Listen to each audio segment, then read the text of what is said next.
Vector A makes an angle of 20 degree and vector B makes an angle of 110 degree with the x axis. एक vector A है, दूसरा vector B है। पहला vector A है जो 20 degree का angle बना रहा है, दूसरा वेक्टर बी है जो किसका कौन सा एंगल बना बताओ 110 डिग्री। किस एक्सिस का बना रहा है? एक्स एक्सिस का। देखिए अभी आप लोग पहले यहाँ पे ध्यान दो, नोट मत करना, बार बार कह रहे नोट नहीं करना, नोट तुम अपना कर लेना वीडियो से। यहाँ पे तुम ध्यान से देखो, सीखने पे ध्यान दो हुआ कैसे ये। और मान लो अगर तुमको नहीं समझ में आ रहा तुम वीडियो को पॉज करके देखो। आ रहा बात समझ में कि नहीं? देखिए क्या करना है, सबसे पहले ये करना है कि हमको यहाँ पे ठीक है एक कोऑर्डिनेट एक्सिस खींच लीजिए कुछ इस तरह से। देखिए जैसे मान लो हमने कुछ ऐसा खींच दिया, देख रहे हो? अरे देखो खींच दिया क्या, ठीक है। देखो इस सारे के सारे जो फिगर है, इस फिगर को हम लोग फ्री हैंड खींचते हैं। क्या खींचते हैं बच्चों?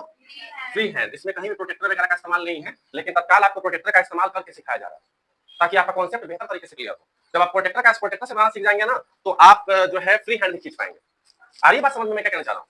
तो देखिए आपके पास छोटा वाला प्रोटेक्टर होगा, ये हमारे पास एक इंजीनियरिंग प्रोटेक्टर है, ठीक है। इससे हम बना रहे ताकि आपको क्लियरली दिखे।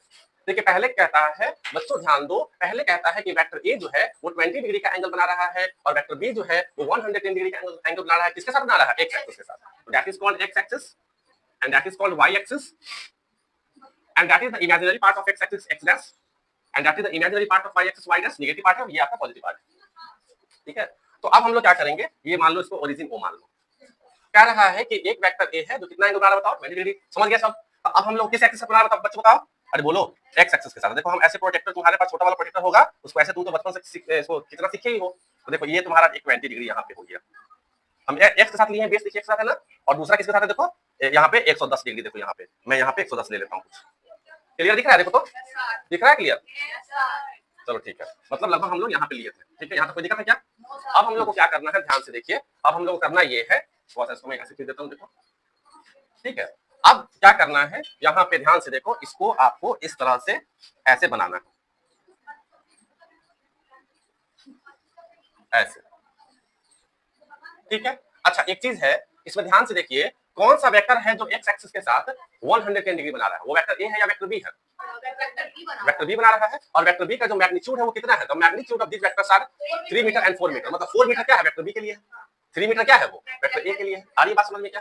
तो ये चीजें ध्यान से देखो, यहाँ पे हमारा आ गया वेक्टर बी। तो वेक्टर बी कितना आ गया? देखो ध्यान से, that is called vector B is equal to 4 metre. और ये कितना एंगल बना रहा है बताओ? एक्स के साथ 110 डिग्री। ये कितना एंगल बना रहा है बच्चों बताओ? 110 डिग्री। यहाँ तक कोई डाउट है क्या? उसके बाद हम लोग क्या करते हैं, ध्यान से देखिए। और दूसरा जो वेक्टर ए जो है वो एक्स के साथ कितना एंगल बना रहा है बताइए? 20 डिग्री बना रहा है। तो मान लीजिए हम कुछ इसको इतना बना लेते हैं। देखिए इतना मैंने बना दिया, लगभग इतना बना लिया। अब देखिए तो आप एक चीज कहेंगे कि सर एक बात बताइए, आप जो है एक छोटा ले लिए हैं और एक बहुत थोड़ा सा बड़ा ले लिए हैं। तो हम इसलिए कहना चाहते हैं थोड़ा ये बड़ा रहेगा, इसलिए बड़ा लिए हैं बच्चों क्योंकि वेक्टर बी का जो मैग्नीट्यूड है वो 4 मीटर है और वेक्टर ए का जो मैग्नीट्यूड है वो 3 मीटर है। ऑब्वियस सी बात है कि 4 मीटर 3 मीटर से ज्यादा होता है। मान लीजिए अगर लिखेगा कि दोनों वेक्टर बराबर है, 10 यूनिट का है या 10 मीटर का है, कुछ ऐसा लिख दिया, तो आप दोनों बराबर लाइन आप लीजिएगा।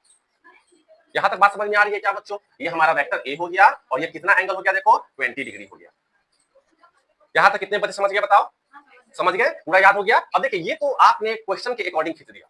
देखिए ट्रायंगल रूल और वेक्टर एडिशन का एक रूल है, अगर आप इसके अंदर ग्राफ को जो वेक्टर ड्राइंग है इसको अगर सही से नहीं खींचते हैं, चाहे आप प्रोसेस करके आंसर क्यों नहीं ला दीजिए, ये पूरा का पूरा प्रोसेस काट के आपको 0 नंबर बैठा देगा अगर ये नहीं रहना।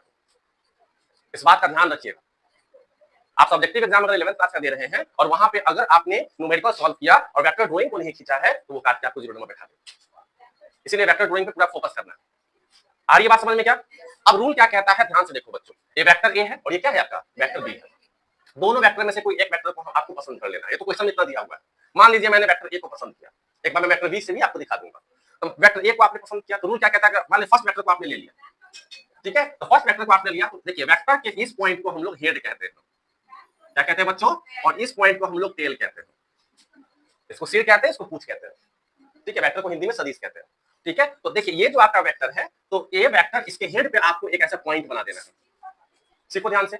ये वेक्टर ए पहले मैंने क्या लिया है? वेक्टर ए लिया है। अगर आप मान लीजिए, ठीक है, उदिति का इच्छा कर गया कि हम वेक्टर बी ले, तो उदिति क्या करेगी? यहां पे नहीं बना के पॉइंट यहां पे बना देगी। अभी देखिए तो हमने कौन सा वेक्टर लिया उदिति? Vector A. अगर आप वेक्टर बी लोगे तो पॉइंट कहां बनाओगे? वेक्टर बी के हेड पे। यहाँ तक सीख गए? चलो सीख गए। अब रूल क्या कहता है कि जो हमारा जहां पे हमने पॉइंट बना रखा है वहां पे एक और कोऑर्डिनेट एक्सिस खींचेंगे, इमेजिनरी कोऑर्डिनेट एक्सिस, ठीक है, डॉटेड लाइन से। तो हम क्या करेंगे, देखिए हमको अगर मान लीजिए हमको एक्सिस के साथ क्या करते हैं, मान लीजिए पॉइंट एक्सिस खींचना है, तो एक मान लो ऐसे खींच, एक वाई ऊपर एक एक्स हो गया, वाई हो गया, ऐसे खींचते हो कि नहीं खींचते हो, बोलो। तो जस्ट लाइक हमको क्या करना है, इसके ऊपर देखिए ऐसे एक्सिस खींच देना है, देखिए ऐसे क्या करना है बच्चों, ध्यान से देखो, इसके ऊपर ऐसे एक्सिस अपने हिसाब से ऐसे मान लो बना दिया। तुम्हारा मन है तुम छोटा भी बना सकते हो, ठीक है, आ रही है बात समझ में? देखो ध्यान से, अब क्या करते हैं, यहाँ पे देखो, देखो ध्यान से, यहाँ पे भी आपको क्या करना है, ध्यान से देखो, यहाँ पे भी आपको ऐसे करके ऐसे करके ऐसे ऐसे ऐसे ऐसे बना देना है। देखो तो बात समझ में आ रही है क्या, कोई दिक्कत है, समझ गए? अब इसके ऊपर आप एक एरो लगा दीजिए, इसके नीचे एक एरो ऐसे लगा दीजिए, एक ऐसे लगा दीजिए, एक ऐसे लगा दीजिए। जरूरी नहीं है, आप इसको भी छोटा कर लो, इसको भी बड़ा कर लीजिए, बहुत एक प्रॉब्लम है ना, सब एक दूसरे मिक्स हो जाएगा, इसलिए आप चाहे तो इसको भी छोटा बना सकते हैं, उससे कोई मतलब नहीं। सब बताएंगे आपको, अगर आप ध्यान से गौर से देखिएगा तो बताने की जरूरत नहीं है, बता भी दिया गया आपको। जिस दिन प्रूफ किए थे ना, थोड़ा सा अगर आप दिमाग पे जोर लगाइएगा तो आपको समझ में आ जाएगा कि ये क्यों बनाया गया, क्योंकि ये प्रूफ कर दिया गया आपके क्लास में।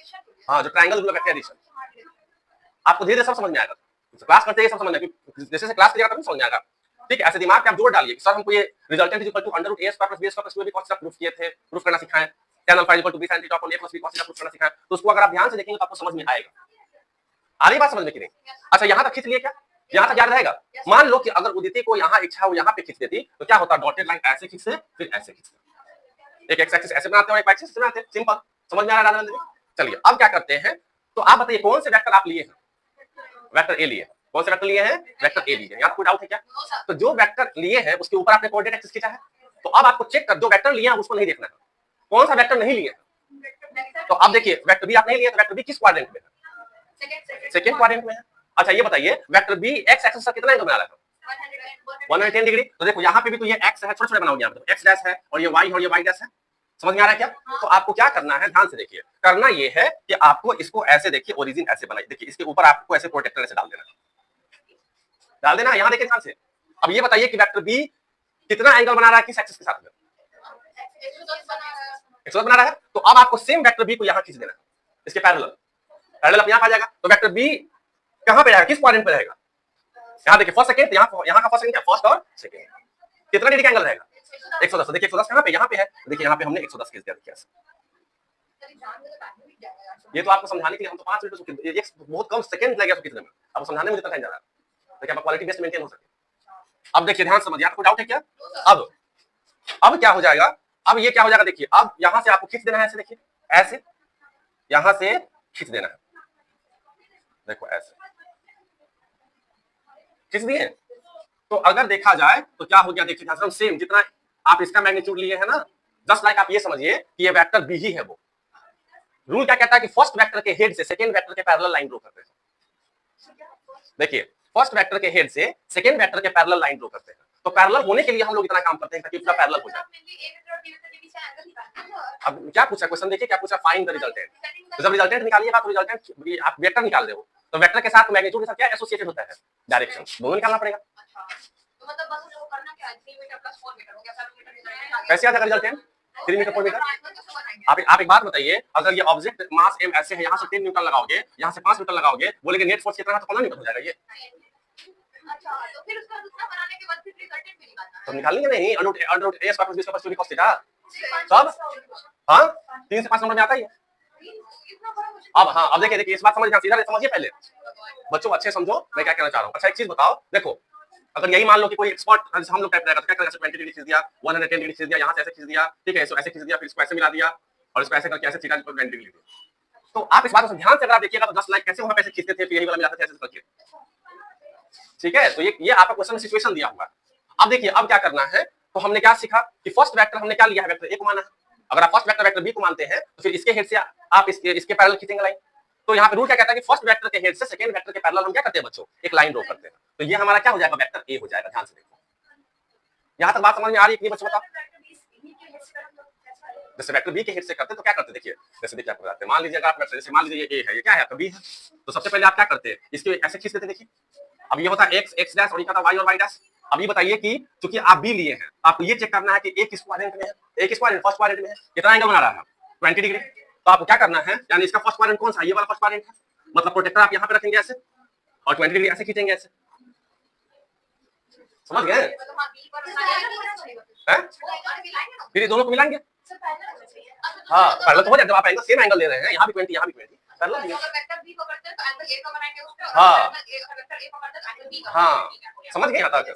और ऐसे भी वीडियो आपका बन ही रहा, उसमें आप नहीं समझ में आता पॉज देखिएगा, रिवीजन कीजिएगा आप कहाँ पे कैसे सब खींच रहे हैं। अब रूल क्या कहता है, सेकंड पहला रूल हो गया कि फर्स्ट वेक्टर के हेड से सेकंड वेक्टर के पैरेलल लाइन ड्रॉ करना है। दूसरा रूल कहता है कि जो आपका फर्स्ट वेक्टर है उसको एक्सटेंड कर देना जिस डायरेक्शन में वो जा रहा है। आगे बात समझने के लिए ध्यान से देखिए, तो देखो फर्स्ट वेक्टर ये है, तो जिस डायरेक्शन में ये जा रहा होता है उस डायरेक्शन में हम इसको ऐसे देखो एक्सटेंड कर देते हैं। कैसे एक्सटेंड करते हैं, ध्यान से देखिए, ऐसे देखो इसको एक्सटेंड कर देते हैं। देखो इसको हम ऐसे, ध्यान से देखो बच्चों, इसको हम ऐसे एक्सटेंड कर देंगे, ऐसे ऐसे। देखिए फर्स्ट वेक्टर जिस दिशा में जा रहा है ना उसी डायरेक्शन में एक्सटेंड होता है। हाँ अब आप जो लिखे resultant is equal to under root A square plus B square plus 2ab cos theta लिखे। तो अब क्या होता है, देखिए यहाँ पे दो एंगल है 20 डिग्री और 20 डिग्री 110 डिग्री। तो यहाँ थीटा की जगह पे क्या आएगा, ना ये आएगा ना ये आएगा। एक नहीं होता है कि जब सिनेमा देखने गया पूरा हाउसफुल चल रहा है मूवी, तो दो दोस्त गया, पूरा मूवी हाउसफुल चल रहा है, तो दोनों दोस्त कहा कि एक टिकट, बोला एक ही टिकट है, तो बोला कि कैसे होगा, दोनों लड़ रहा है। तीसरा आया बोला कि तुम दोनों इतना अच्छा दोस्त क्या लड़ रहा है, काम करो वो टिकट हमको दे दो, हम मूवी देखे आके तुम दोनों कहानी सुना देंगे। समझ जाएंगे नहीं? तो देखिए ये दोनों मान लीजिए लड़ेगा कि नहीं, हम यहाँ जाएंगे मूवी देखने, राजनंदनी यहाँ जान दीजिए, मान लीजिए आप बोलेंगे कि हम यहाँ जा रहे हैं, तो यहाँ पे दोनों नहीं जाए, कौन जाएगा? देखिए रूल क्या कहता है कि जो फर्स्ट वेक्टर को आपने क्या एक्सटेंड किया, और जो एक्सटेंड किया ना वहां पे एक ऐसे पॉइंट बना दीजिए। सर आपको समझाने के लिए इतना कर रहे हैं, यहाँ पे पॉइंट बना दीजिए, आप नया 10th से 11th में आए तो समझाने के लिए कर यहाँ पे पॉइंट बना दिए, और जो पैरेलल लाइन खींचे वहां पे एक पॉइंट बना दीजिए। अच्छा जहाँ जो लाइन एक्सटेंड है वहां पॉइंट बनाया है, ठीक है, इसके पीछे आ जाइए, यहाँ पॉइंट बना दीजिए। देखिए पहले एक्सटेंड जो किया उसको पॉइंट आएगा, किस वेक्टर को एक्सटेंड किया है, वेक्टर ए को, तो उसके पीछे पॉइंट बना दीजिए। ये किसके पैरेलल है? हाँ यहाँ बना सकते हैं, लेकिन हमको एंगल बनाना है ना। जैसे अब बताइए ये वेक्टर किसके पैरेलल है, बी के, तो एक यहाँ पॉइंट है, तो ये कहाँ पॉइंट होगा, यहाँ पॉइंट होगा। नहीं बनाया तो काट के जीरो में बैठा देगा। आप साइंस पढ़ रहे हैं, 9 10 का फिजिक्स मत समझिए इसको। तो देखिए इस दो पॉइंट के बीच में ध्यान समझिएगा, इस दोनों पॉइंट के बीच में जो एंगल है वही एंगल थीटा है, ये वाला। आ रही बात समझ में कि नहीं? अब जो ये एंगल थीटा है, ध्यान दीजिए, ये थीटा हम कैसे निकालेंगे? तो आप सोचो ये जो एंगल है ये वही एंगल है जो ये वाला एंगल है। अगर हम लोग किसी तरह से इस दो पॉइंट के बीच का एंगल फाइंड आउट कर ले तो हम आसानी से ये थीटा निकाल सकते हैं, क्योंकि ये इसके पैरेलल है। अरे तुम सोचो, अगर ये 60 डिग्री है मान लो, हम ठीक एकदम सेम इतना पैरेलल खींचेंगे तो ये भी तो 60 डिग्री होगा। हाँ हाँ, तो अब देखिए समझिए ध्यान से, कैसे होगा आप बताओ। यहाँ से यहाँ तक कितना है 110 डिग्री, यहाँ से कितना है 110 डिग्री, और यहाँ से यहाँ तक कितना है 20 डिग्री। इस पूरे 110 डिग्री में अगर हम 20 डिग्री घटा देंगे तो माइनस करेंगे तो कितना आएगा? देखो जैसे मान लो अगर ये कोई लाइन है, अगर मान लो ये ए है, ये बी है, ये तुम्हारा सी है, ए से सी तक 80 किलोमीटर का डिस्टेंस है। अब ए से बी तक 10 किलोमीटर का डिस्टेंस है, तो बी से सी कितना होगा? इस पूरे 80 में से 10 घटाओगे तो 70 आ जाएगा। तो सेम उसी तरह यहाँ से यहाँ तक का एंगल 110 है और यहाँ से यहाँ तक का एंगल 20 है, हमको यहाँ से यहाँ तक का एंगल चाहिए। तो पूरे 110 में से अगर 20 हटा देंगे तो दोनों पॉइंट बीच एंगल कर जाएगा। तो कितना 110 माइनस 20 कितना? 90। तो ये 90, तो ये भी कितना हो जाएगा आपका 90 डिग्री। हाँ अब देखिए दोनों के टेल से, अब रूल क्या कहता है, देखिए फर्स्ट वेक्टर का टेल भी ओरिजिन पे है, सेकंड वेक्टर का टेल भी क्या है, तो दोनों के टेल से जो आप थर्ड वेक्टर खींच रखे हैं जो पैरेलल लाइन है उसके हेड को मिला देते हैं। देखिए आप वीडियो देख लीजिए, देखिए दोनों के टेल से फर्स्ट वेक्टर का टेल देख रहे हो ओरिजिन पे है, सेकंड वेक्टर का टेल देख रहे हो ओरिजिन पे है, तो दोनों का टेल ओरिजिन पे है, दोनों के टेल से किसको मिलाना है? अरे जो पैरेलल लाइन ड्रॉ किया, तो थर्ड वेक्टर मान लो, थर्ड वेक्टर है नहीं, पैरेलल लाइन ड्रॉ किया, तो मान ले जो थर्ड वेक्टर का जो हेड है उसको आप ऐसे मिला दीजिएगा। तो कैसे मिलाएंगे ध्यान से देखिए, इसको आप ऐसे मिला डालेंगे, देखिए ध्यान से ऐसे मिला देंगे, देखिए ये आप इसको ऐसे मिला देंगे, ऐसे करके इसको ऐसे मिला देंगे। नहीं समझ में आ रहा क्या? तो ये हमारा जो आ जाएगा that is called resultant is equal to vector A plus vector B. इसी को निकालना है। अब आप लोग जब ये पूरा खींच लेंगे। अच्छा एक चीज रूल हमेशा याद रखिएगा कि अगर आप इस पूरे खींचते हैं और कहीं भी अगर आप एरो मार्क छोड़ देते हैं, देखो यहाँ भी एरो देना है, यहाँ भी एरो देना है, मार्क्स कटेगा नहीं, सीधे काट के हटा देगा डायरेक्ट। आप जानकारी के लिए बता दें कि पूरा सिविल इंजीनियरिंग, ऐसे तो सारा इंजीनियरिंग इसी पे टिका हुआ है, लेकिन खासकर सिविल इंजीनियरिंग पूरा टिका हुआ है। अगर थोड़ा सा भी गलती हुआ तो पुल गिर जाएगा आपका। हर चीज में कोई भी इंजीनियरिंग ऐसा नहीं है जहाँ पे आपको फिजिक्स नहीं आएगा, मैकेनिक्स नहीं आएगा, पूरा इंजीनियरिंग का बेसिक फिजिक्स है। समझ? अभी इसके बारे में पहले ये देखिए, वो तो प्रूफ कर दिए, तो प्रूफ डेरिवेशन है, उससे बात करते हैं, इसको कंप्लीट कर ले, फिर लगता है चलेगा। यहाँ तक कोई डाउट है क्या? ठीक है, अब हम लोग क्या करते हैं, यहाँ तक बात आप समझ में आ गया, ठीक है। अब आप क्या कीजिएगा, अब आपको क्या करना है, आप जानते हैं according to TRBA, triangle rule of vector addition, ठीक है। सिंस नहीं वो याद कर लीजिएगा ना आप। जी सर, हाँ वो अमर सर को बोले प्रिंसिपल को बोल देंगे, वो अमर सर बोले ठीक कर लेते हैं, इसको कंप्लीट कर देते हैं। ठीक है। अच्छा देखिए तो, अच्छा बताइए, आप बताइए तो what is the triangle rule of vector addition, what is the equation of triangle rule of vector addition? तो इक्वेशन क्या होगा, what is the equation of triangle rule of vector addition? 2ab cos theta, ठीक है। तो ये कितना हो जाएगा देखिए, तो सिंस, देखिए since resultant is equal to, ध्यान दीजिए, अंडर रूट, समझो, अंडर रूट ए square plus B square plus 2ab cos theta. यहां तक कोई डाउट है क्या बच्चों? अरे बोलो, कोई डाउट नहीं है। अब देखो resultant is equal to under root, what is the value of A? A is 3 metre, magnitude of A vector A is 3 metre. अब देखिए 3 मीटर है, ऑब्वियस सी बात है, आप यहाँ पे क्या लिखोगे, 3 का स्क्वायर, यूनिट मिलोगे उससे कोई मतलब बन जाएगा, राइट बनाते, 3 का स्क्वायर हो गया। अच्छा बी की जगह पे क्या लेंगे हम, 4 का square plus 2 into 3 into 4, cos कितना आ गया बच्चों बोलो, 90 डिग्री। यहाँ तक कोई डाउट है, cos 90 जीरो होता है। अब एक बात बताइए, रिजल्टेंट इज इक्वल टू हम क्या करेंगे बच्चों, ध्यान से देखो, cos 90 कितना होता है, 0, cos 90 डिग्री कितना होता है बच्चों, 0। अब 0 से मल्टीप्लाई करेंगे पूरा क्या हो जाएगा, ये 0 हो जाएगा। तो अब समझिए ध्यान से, तो अब हम लोग क्या करेंगे, ये आ जाएगा 3 3 9 और ये आ जाएगा 4 4 16 आ जाएगा। तो रिजल्टेंट इज इक्वल टू हो जाएगा under root 25, therefore resultant is equal to हो जाएगा आपका 5, ठीक है, 5 मीटर। अच्छा अब एक चीज ध्यान देने वाली बात है, कुछ बच्चे लोग क्या करते हैं कि डायरेक्ट कहेंगे अच्छा 110 से 20 घटा दिया, बोला 90 डिग्री है, बिना खींचे हुए डायरेक्ट स्कूटर के बना देगा आंसर। आप ऐसा कहां कर सकते हो, जिसको नीट का एग्जाम दे रहे हो, वहां ऑब्जेक्टिव एग्जाम हो रहा है, वहां चेक नहीं करेगा, तो वहां पे रफ में छोटा छोटा बना के फिर इसको बना लो। लेकिन तुम अगर 11th का एग्जाम दे रहे हो, सब्जेक्टिव एग्जाम कहीं भी दे रहे हो, हाँ, तो वहां पे इस बात का ध्यान देना है कि हमको इसको पूरा प्रोसेस करना।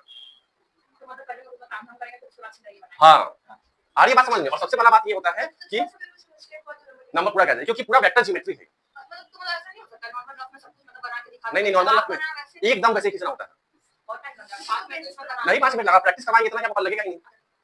और जानते हैं अगर आप इसको पूरा खींच लीजिएगा ना तो पूरा फिजिक्स का कॉन्सेप्ट क्लियर होगा। देखिए करेंगे क्या, आप चीजों को समझिए। अब ये तो रिजल्टेंट निकल गया, आप जानते हैं कि those physical quantity which have a magnitude and direction, तो मैग्नीट्यूड तो निकल गया, अब मुझे क्या करना पड़ेगा, डायरेक्शन निकालना पड़ेगा। तो याद कीजिए डायरेक्शन निकालने के लिए आपने फार्मूला यूज किया था, since tan alpha is equal to b sin theta upon a plus b cos theta. Direction ये फार्मूला कहां से आया है, ये प्रूफ कर दिया जा चुका है क्लास में। आ रही है बात समझ में क्या? अब देखिए तो tan अल्फा, अब एक बात बताइए, b sin थीटा, तो b कितना है आपका बताओ, 4, तो 4 sin थीटा कितना है, 90 डिग्री, अपॉन वेक्टर a है, तो a कितना है बताइए, 3, तो 3 प्लस 4 cos कितना हो जाएगा आपका, 90 डिग्री। आ रही है बात समझ में, मैं क्या कहना चाह रहा हूं? तो अब एक इस बात को समझिए, ये हमारा आ गया tan alpha is equal to, अब देखिए sin 90 डिग्री कितना होता है, 1, तो 4 इंटू 1 कितना हो जाएगा, 4 ही हो जाएगा, अपॉन, अब देखिए उदित यहाँ देखिए ध्यान से, 3 है और 4 cos 90 क्या होता है, 0, ये पूरा का पूरा 0 हो गया, मतलब मेरे पास tan अल्फा आ गया 4/3।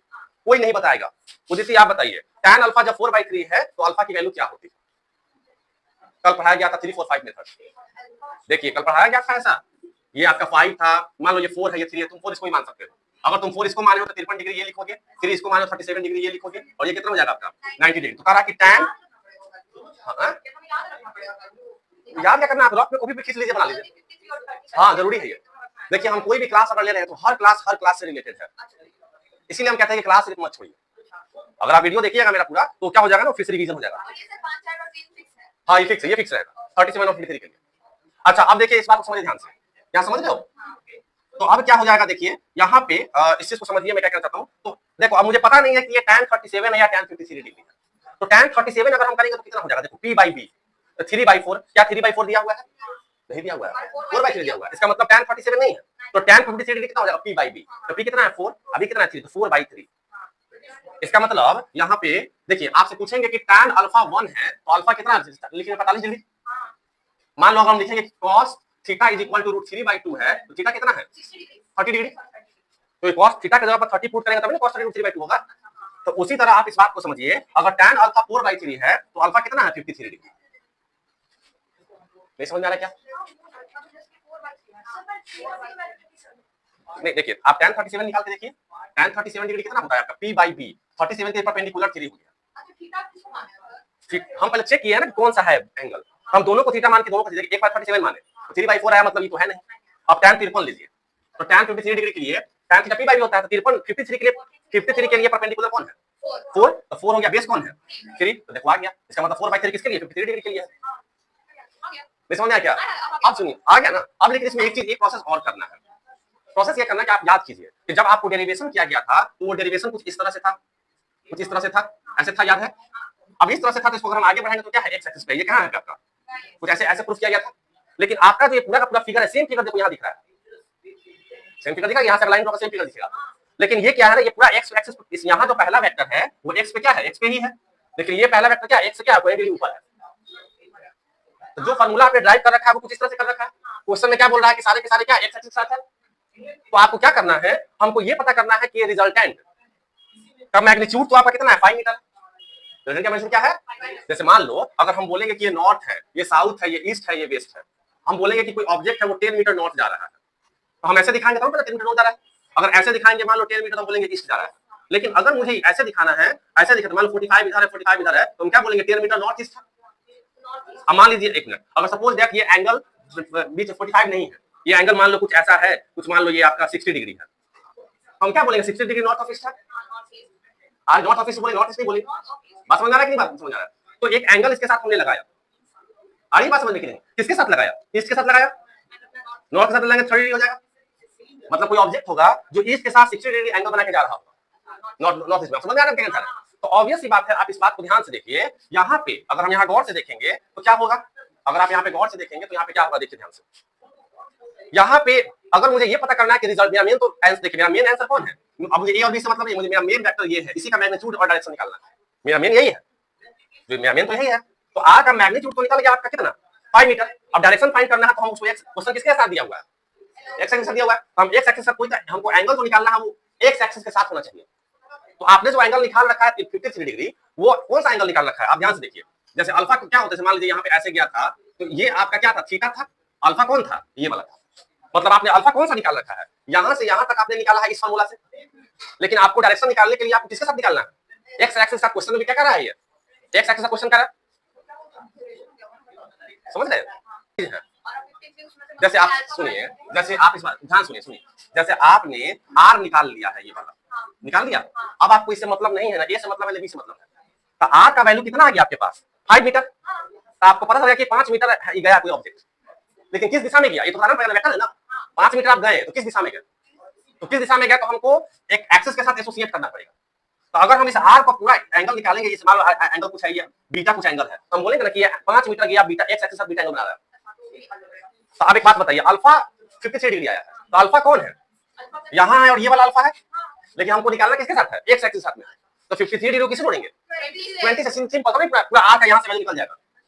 अड़ली समझ आ रहा है, आ रहा है। इसका मतलब यहाँ पे कितना हो जाएगा, प्लस 20 डिग्री। तब ना आप डिफाइन कर पाइएगा कि हाँ ये 5 मीटर गया, कोई ऑब्जेक्ट 5 मीटर गया और एक्स एक्सिस के साथ 73 डिग्री का एंगल बनाते हुए गया। तो therefore alpha is equal to कितना आ गया आपका, 73 डिग्री। हाँ, तो क्या लिखेंगे, 10 the value of resultant is 5 meter at 73 degree with x axis answer। नहीं, इसमें एक्सिस पूछ रहा है, नॉर्थ ईस्ट पूछेगा तो नॉर्थ ईस्ट वाला भी क्वेश्चन है, तो उसमें फिर आप उससे निकाल दीजिएगा। मतलब अब यहाँ पे क्या फाइंड हुआ कि 5 मीटर निकल गया और साथ में 73 डिग्री भी आ गया। आया कि नहीं आया, आंसर देखिए।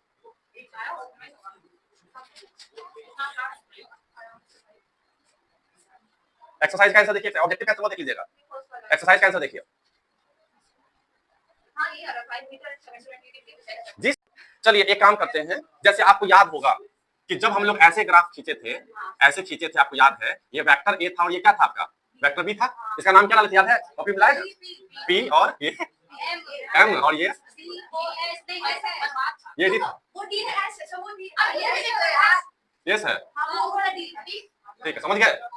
अच्छा देखिए, तो ये एंगल थीटा था, ये क्या था, बी साइन थीटा, ये था ना, और ये क्या था आपका बी कॉस थीटा, याद है, निकाले थे हम लोग। और ये पूरा कितना आया था आपका, a plus B cos theta, याद है। तब ना आपका tan ये अल्फा था, ये रिजल्टेंट इज इक्वल टू क्या था आपका, vector a plus vector b is equal to question mark था, क्या समझिए। तो tan अल्फा जब निकाले थे तो कितना आया था आपका, tan alpha p by b, तो ये क्या था आपका b sin थीटा अपॉन क्या हुआ, ये a plus b cos theta, ये a प्लस b कितना आ गया, देखिए तो cos थीटा आया, tan अल्फा ही ना आया। अब इससे हमने निकाला ये आंसर। मान लो किसी का इच्छा हो कि हम sin अल्फा से यही वाला चीज निकालें, सारे कंफ्यूजन मुझे दूर करना है। तो sin अल्फा क्या हो जाएगा, sin अल्फा इक्वल टू, आप sin अल्फा कितना होगा बताइए, परपेंडिकुलर बाय हाइपोटेनस, तो मतलब b sin theta upon resultant, हाँ वेक्टर बी वो आप लगाई साइन लाइन छोड़ दीजिए, वो लगा आराम से नहीं। अच्छा एक बात बताइए, सुनिए, अब साइन अल्फा की वैल्यू इक्वल टू पुट करते हैं तो बी कितना है आपका बताइए, बी कितना है, देखिए बी कितना है, अब इसमें ये 4, तो 4 साइन कितना हो गया 90 डिग्री, और यहाँ पे रिजल्टेंट कितना है 5 मीटर, तो 5 आ जाएगा, साइन 90 कितना होता है 1, 4/5, तो बताओ जब यहाँ पे हम 3 4 5 बना देते हैं, तुम लोग समझ लीजिए 3 हो गया, 3 ये नहीं होगा सॉरी, और 3 ठीक है, 4 और ये 5 है, ये तुम्हारा 90 डिग्री है, ठीक है, और क्योंकि ये 3 है तो कितना होगा 37 डिग्री, और ये कितना है 53 डिग्री। अब बताइए साइन अल्फा का वैल्यू 4/5 कब होगा, देखिए तो पहले साइन 37 पर चेक कीजिए, साइन 53 चेक कीजिए,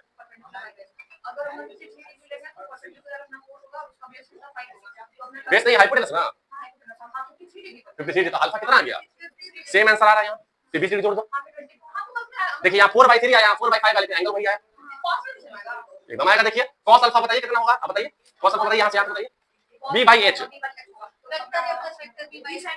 अरे b/h होगा ना, तो a + b cos theta, a plus क्या हो गया रिजल्टेंट, अब बताइए a + b cos थीटा, यहाँ निकाले थे a + b cos थीटा कितना आया था, ये 3 आया था, लेकिन नीचे a + b cos थीटा है ना, ये 3 आया था ना, हम डायरेक्ट रिपोर्ट कर देते हैं ऊपर, आ कितना है 5, तो बताइए cos अल्फा का वैल्यू 3/5 कब होगा, तो एक बार 47 की जगह 53 की कीजिए, हां b/h होता है 53 होती है, 53 के परपेंडिकुलर ये है, बेस बेस आया 3/5, तो देखिए 53 डिग्री आ गया, 53 डिग्री जोड़ दो, हाँ अब ये पूरा कंप्लीट हो गया, ये एक लेक्चर पूरा कंप्लीट है क्या, हाँ जैसे निकालना tan अल्फा से निकल, स्लोप tan थीटा होता है,